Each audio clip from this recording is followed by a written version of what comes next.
Livro Paramahansa Yogananda, a autobiografia de um yogi contemporâneo.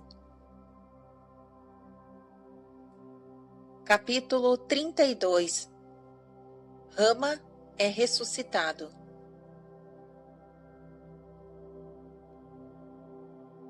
Achava-se então enfermo um homem chamado Lázaro. Ouvindo isto, Jesus disse: Esta enfermidade não é para a morte, mas para a glória de Deus, a fim de que o Filho de Deus seja glorificado por meio dela. Observação 248. Registrado em João 11, versículos 1 a 4. Continuação da narrativa. Sri Yukteswar explicava as escrituras cristãs em certa manhã de sol no terraço de seu eremitério em Sarampore.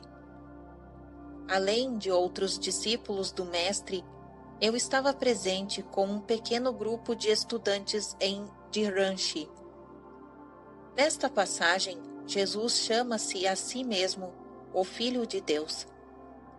Embora ele estivesse verdadeiramente unido a Deus, esta afirmação sua tem por profundo significado impessoal, explicou meu guru. O Filho de Deus é o Cristo, a consciência divina no homem. Nenhum mortal pode glorificar Deus. A única homenagem que o homem pode prestar a seu Criador é a de buscá-lo. O homem não pode glorificar uma abstração que ele desconhece. A glória, ou balo em torno da cabeça dos santos, é um testemunho simbólico da sua capacidade de render homenagem a Deus. Sri Yukteswar continuou a ler a maravilhosa história da ressurreição de Lázaro. Ao concluir, o mestre guardou longo silêncio, com o livro sagrado aberto sobre os joelhos. Também tive o privilégio de assistir o milagre idêntico. Meu guru falou finalmente com solene unção. Lakshmarasaya ressuscitou dentre os mortos um de meus amigos. Os pequenos estudantes ao meu lado sorriram com agudo interesse.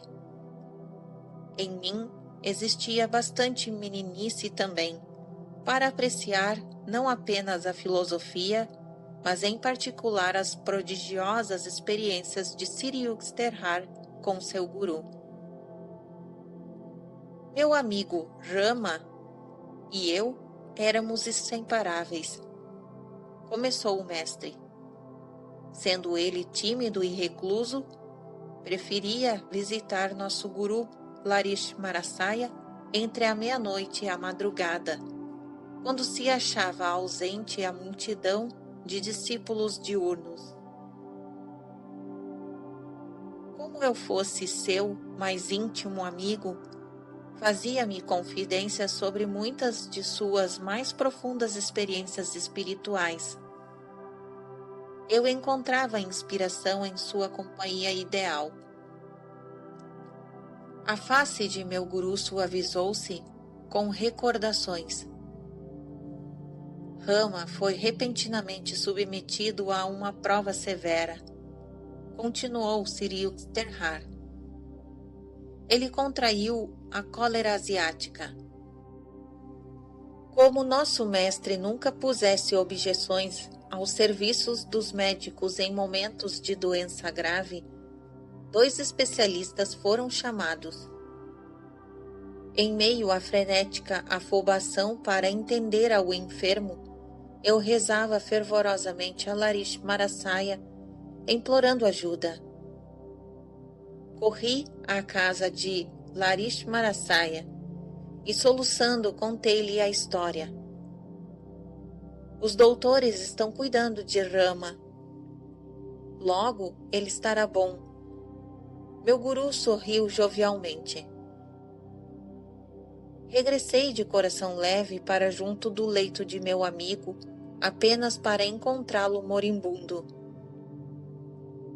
Ele não pode durar mais de 2 horas, disse-me um dos médicos com um gesto de desespero. Mais uma vez me apressei a ir ver Larish Marasaya. Os doutores são homens conscienciosos. Estou certo de que Rama ficará bom. Alegremente, o mestre me despediu. Em casa de Rama, descobri que os 2 médicos haviam partido. Um deles me deixara um bilhete. Fizemos tudo o que foi possível, mas não há esperança para este caso. Meu amigo era de fato uma imagem de um agonizante. Eu não admitia que as palavras de Larish Marasaya pudessem falhar. E contudo, à vista de Rama, de sua vida a escoar rapidamente como maré vazante, continuava sugerindo à minha mente. Agora tudo se acabou.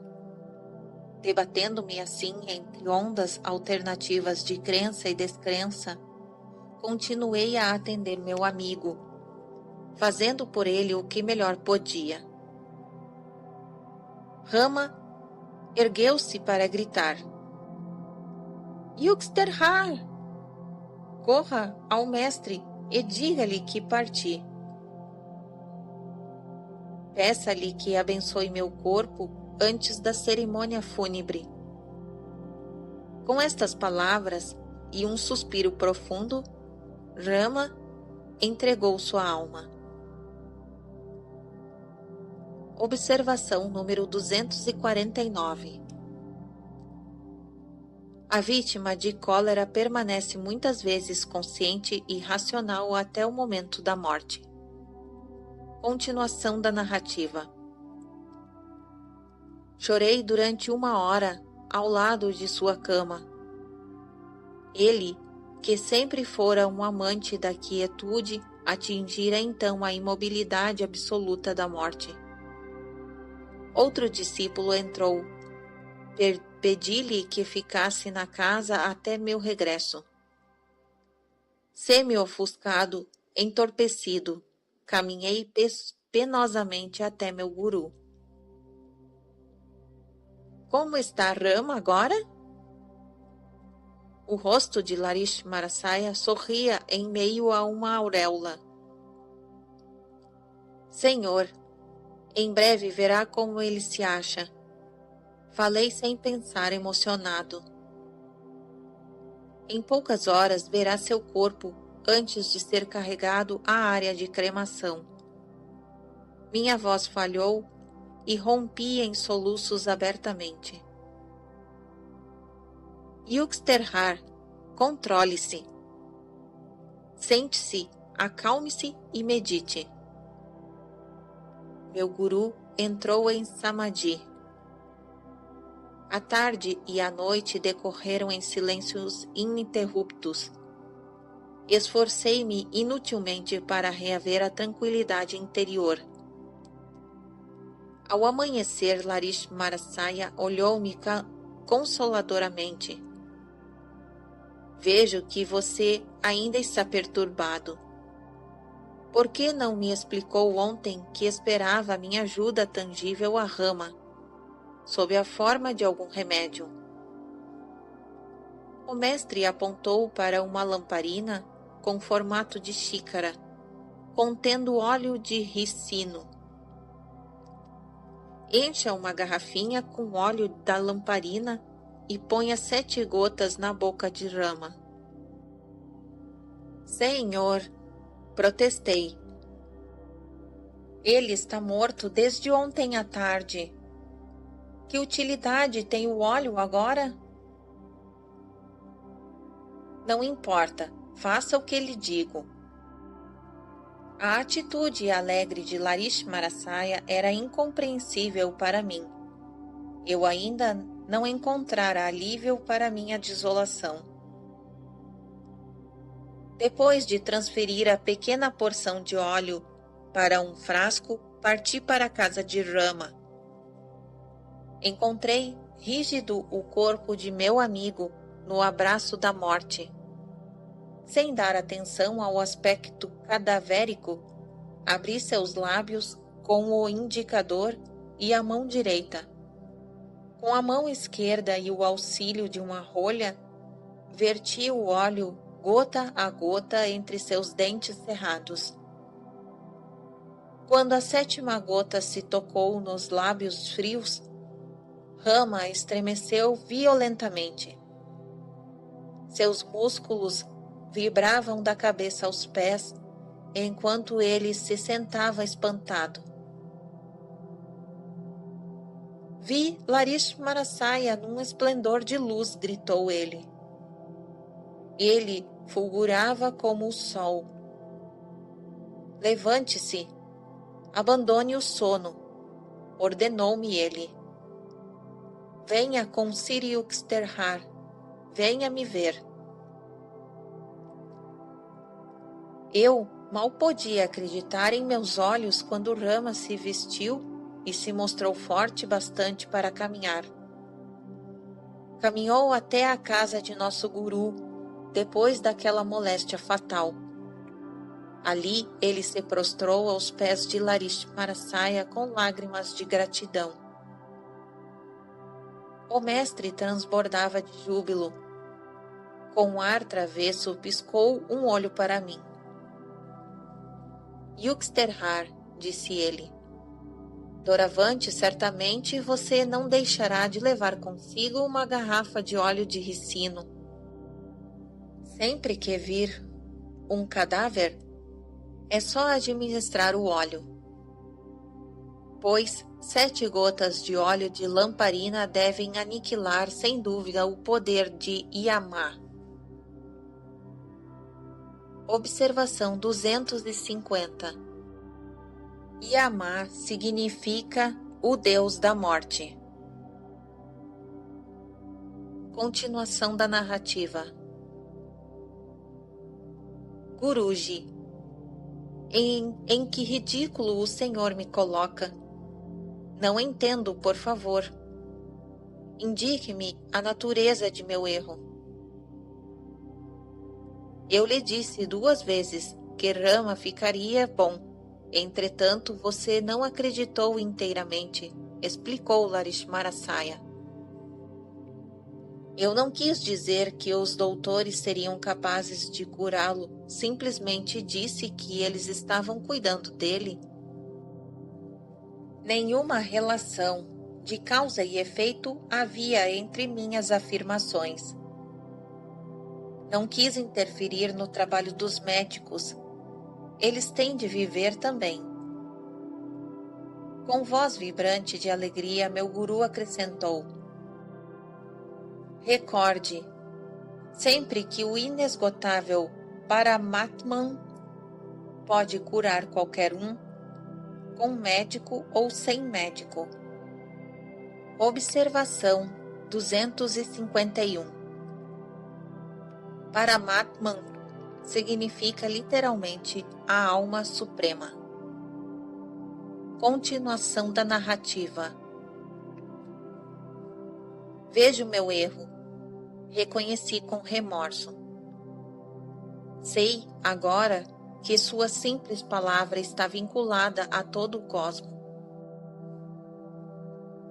Quando Sri Yukteswar terminou a assombrosa história, um dos meninos de Ranchi arriscou uma pergunta que, partindo de uma criança, era duplamente compreensível. Senhor, disse ele, por que seu guru mandou óleo de ricino? Menino, o óleo não tinha significado especial. Percebendo que eu esperava algo de material, Lakshmanasaya escolheu o óleo porque estava à mão como um símbolo objetivo para despertar maior fé em mim. O mestre permitiu que Rama morresse porque eu parcialmente duvidara. Mas o divino guru sabia que, tal como ele dissera, o discípulo ficaria bom. A cura deveria processar-se, mesmo que fosse preciso resgatar Rama da morte, doença geralmente irremediável. Sir Yuxterhar despediu o pequeno grupo e convidou-me a sentar sobre um cobertor a seus pés. Yogananda, disse ele com singular gravidade, desde o nascimento você foi cercado por discípulos diretos de Larismarasaya.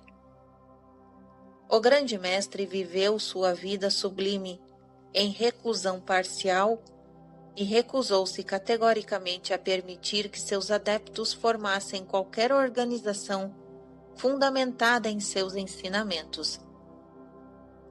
Fez, entretanto, esta predição significativa. Aproximadamente 50 anos após a minha morte, escrever-se-á um relato de minha vida, em virtude do grande interesse que pela yoga há de nascer no Ocidente. A mensagem da yoga circundará o globo, ajudará a estabelecer a fraternidade e a unidade dos homens, com base na percepção direta que terão do Pai único. Meu filho, Yogananda, continuou Sir Yuxterhar, você deve executar sua parte na difusão dessa mensagem e no relato escrito dessa vida sagrada. Em 1945, 50 anos após a partida de Larismarasaya, ocorrida em 1895, completou-se o presente livro.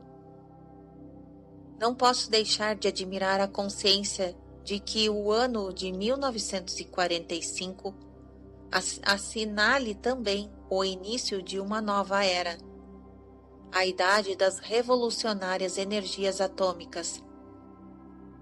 Todas as mentes pensadoras se voltam como jamais o fizeram antes, para os problemas urgentes da paz, da fraternidade, a menos que o uso bélico da energia nuclear faça desaparecer todos os homens, junto com os seus problemas. Ainda que as obras da raça humana desapareçam sem deixar vestígios, pela ação do tempo ou das bombas, o Sol não hesita em seu curso, as estrelas persistem em sua vigília invariável. A lei cósmica não pode ser suspensa ou alterada, e o homem faria bem pondo-se em harmonia com ela. Se o cosmos é contra a violência, se o Sol não faz guerra nos céus, mas retira-se em tempo oportuno para permitir às estrelas seu pequeno deslocamento, que serventia há em nosso punho armado? Virá dele alguma paz? Não há força brutal e cruel, mas a boa vontade que fortalece os tendões do universo.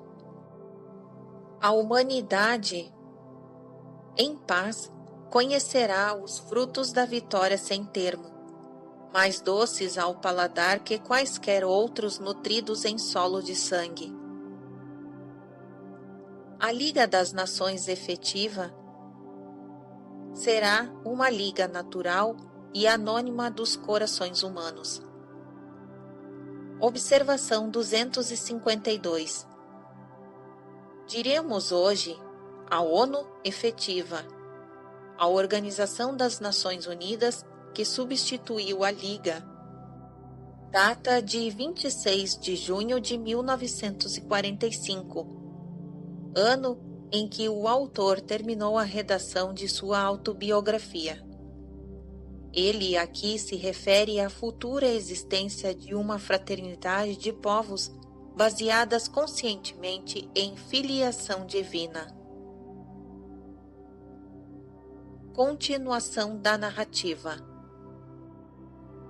Amplo auxílio mútuo e discernimento intuitivo necessários à cura dos infortúnios terrestres não derivam do método exame intelectual das diferenças humanas, e sim do conhecimento da unidade profunda de todos os homens, de seu parentesco com Deus.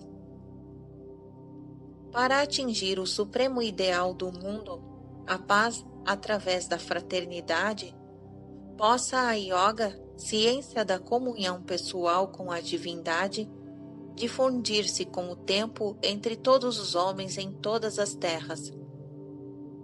Embora a Índia possua uma civilização mais antiga do que qualquer outra nação, poucos historiadores notaram que o prodígio de sua sobrevivência não é, de modo algum, um acidente, mas uma decorrência lógica do testemunho de devoção às verdades eternas que a Índia tem oferecido, através de seus melhores filhos, no curso das gerações.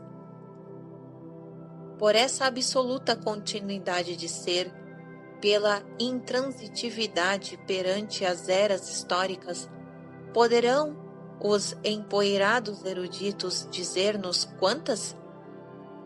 A Índia deu a mais valiosa resposta de qualquer povo ao desafio do tempo. A narração bíblica da súplica de Abraão ao Senhor. Observação 253. Registrado em Gênesis 18, versículos 23 a 32. Continuação da narrativa. A narração bíblica da súplica de Abraão ao Senhor para que a cidade de Sodoma fosse poupada, se 10 homens justos pudessem ali ser encontrados, e a resposta divina foi: não a destruirei por amor aos 10. Ganha novo significado à luz da evasão da Índia ao esquecimento. Extintos se acham os impérios de nações poderosas, hábeis nas artes da guerra e que foram outrora contemporâneas da Índia: Egito, Babilônia, Grécia e Roma Antiga. A resposta do Senhor demonstra claramente que uma nação sobrevive não por suas conquistas materiais, e sim em virtude daqueles homens que são suas obras-primas. Sejam as palavras divinas novamente ouvidas neste século XX, 2 vezes tinto de sangue antes que lhe transcorresse a metade. Nenhuma nação capaz de produzir 10 homens, grandes aos olhos do juiz incorruptível, conhecerá a extinção. Dócil a essa persuasão, a Índia provou a si mesma não ser tola frente a milhares de astúcias do tempo. Mestres do supremo êxtase em todos os séculos santificaram seu solo. Sábios modernos semelhantes a Cristo como Larismarasaya e Siriuksterhar levantam-se para proclamar que o conhecimento da yoga, a ciência da unidade com Deus, é vital para a ventura do homem e a longevidade de uma nação.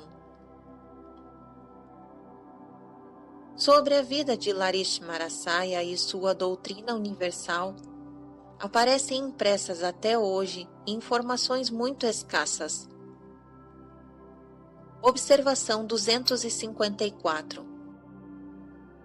Uma curta biografia em Bengali, Shyama Sharan Larismarasaya, escrita por Shyami Satyananda, apareceu em 1941.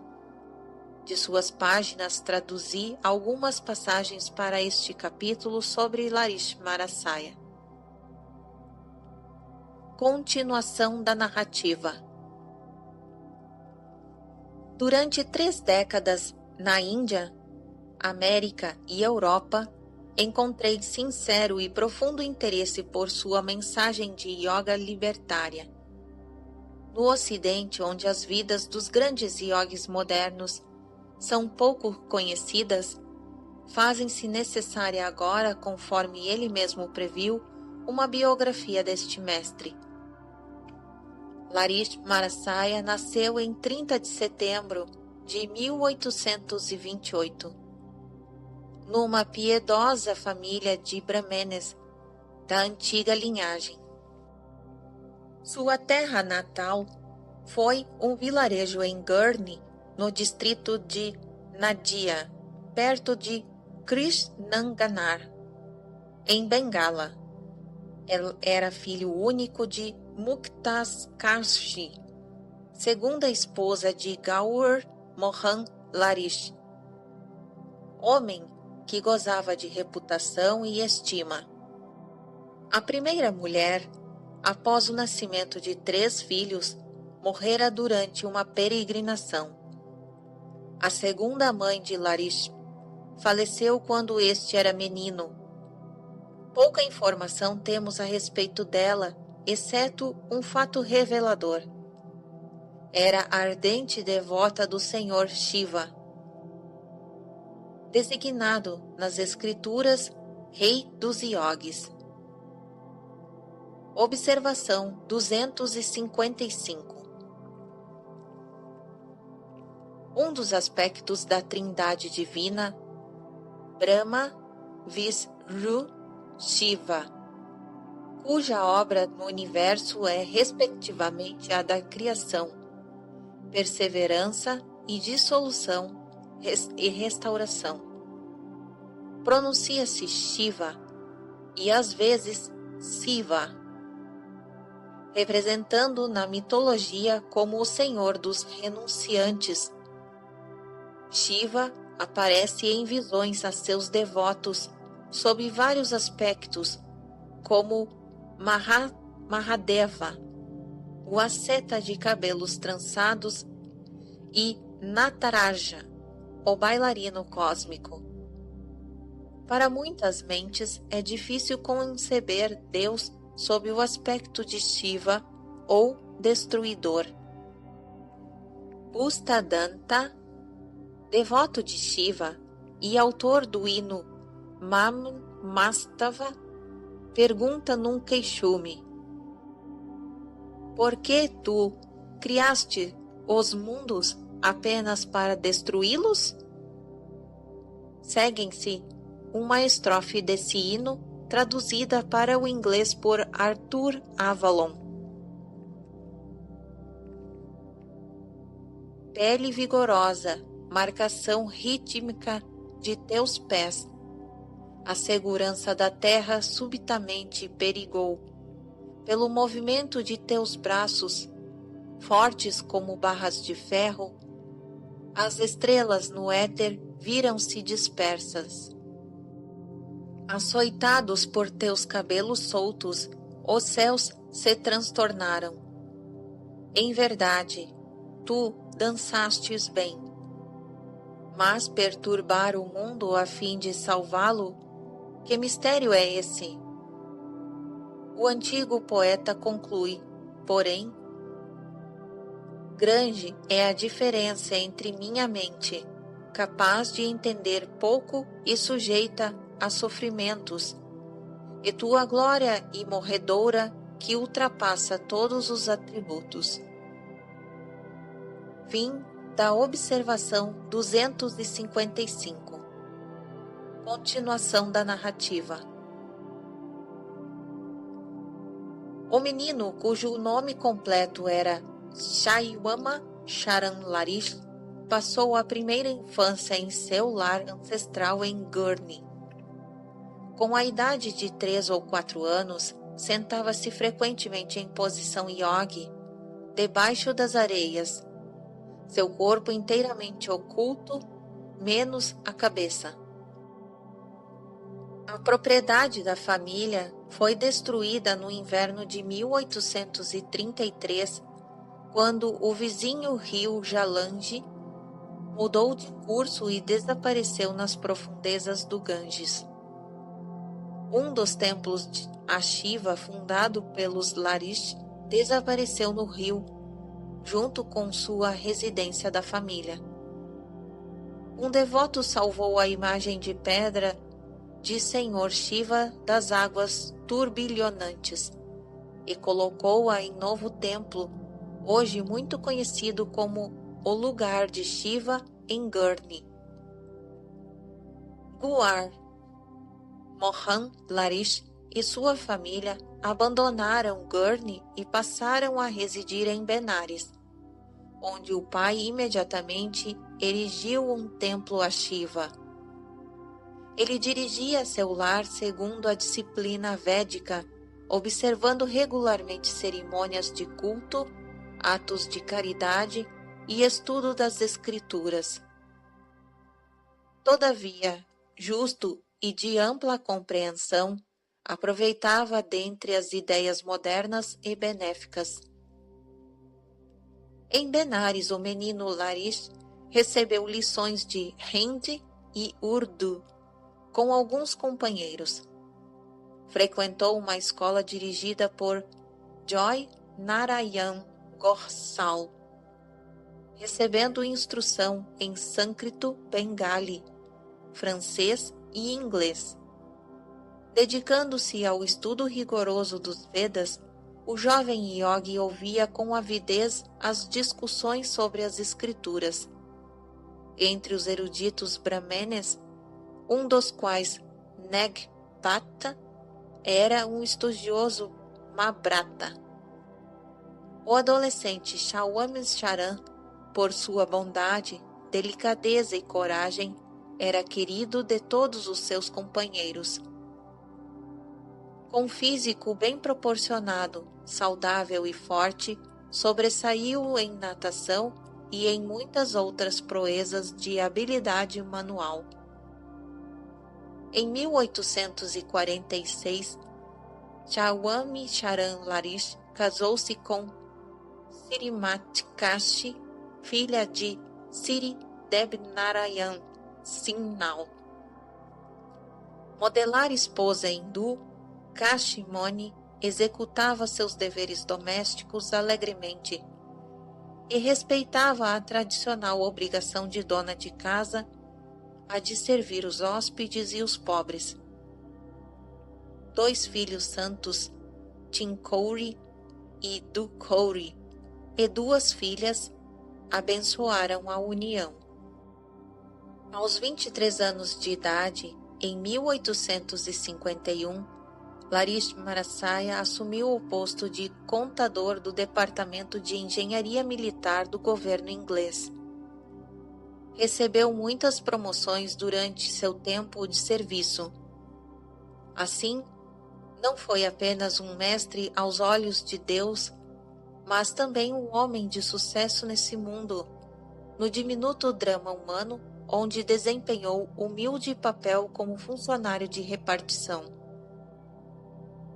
Em épocas diferentes, o Departamento de Engenharia transferiu Larish Marasaya para pequenos escritórios em Ghazipur, Mirzapur, Nainital, Danapur e Benares. Após a morte do pai, o jovem assumiu inteira responsabilidade por todos os membros de sua família. Comprou-lhes uma casa em um subúrbio afastado de Benares, em Garadeswar, Mahula. Aos 33 anos, Larish Marasaya viu-se a cumprir o desígnio para o qual se reencarnara na Terra. Observação 256. O título religioso de Marasaya, em sânscrito, significa de mente vasta. Continuação da narrativa. Encontrou seu grande guru, Babaji, perto de Henket, no Himalaia, e foi por ele iniciado em Kriya Yoga. Este acontecimento não foi apenas uma felicidade para Larish Marasaya, mas um momento afortunado para toda a raça humana. Perdida ou há longo tempo desaparecida, a mais elevada arte da yoga foi de novo trazida à luz. Segundo os lendários Puranas, os Ganges, observação 257. As águas de Mãe Ganges, rio sagrado dos hindus, têm sua nascente numa caverna de gelo no Himalaia, entre silêncios e neves eternos. No decurso dos séculos, milhares de santos preferiram permanecer junto ao Ganges e deixaram ao longo de suas margens uma aura de bênçãos. Um aspecto extraordinário e talvez ímpar do rio Ganges é sua natureza impoluível. Nenhuma bactéria vive em sua esterilidade inalterável. Milhares de indianos usam suas águas sem perigo para beber e tomar banho. Este fato desconcerta os cientistas modernos. Um deles, o Dr. John Howard Northrop, co-laureado com o Prêmio Nobel de Química em 1946, disse recentemente: sabemos que o Ganges está seriamente contaminado. Apesar disso, os indianos bebem suas águas, nadam nelas e evidentemente não sofrem nenhum dano. E acrescentou esperançoso: talvez o bacteriófago, vírus que destrói as bactérias, esterilize o rio. Os Vedas inculcam reverência a todos os fenômenos naturais. O hindu devoto compreende bem o louvor de São Francisco de Assis. Bendito sejas, meu Senhor, por nossa irmã água, tão útil e humilde, casta e preciosa. Fim da observação 257. Continuação da narrativa.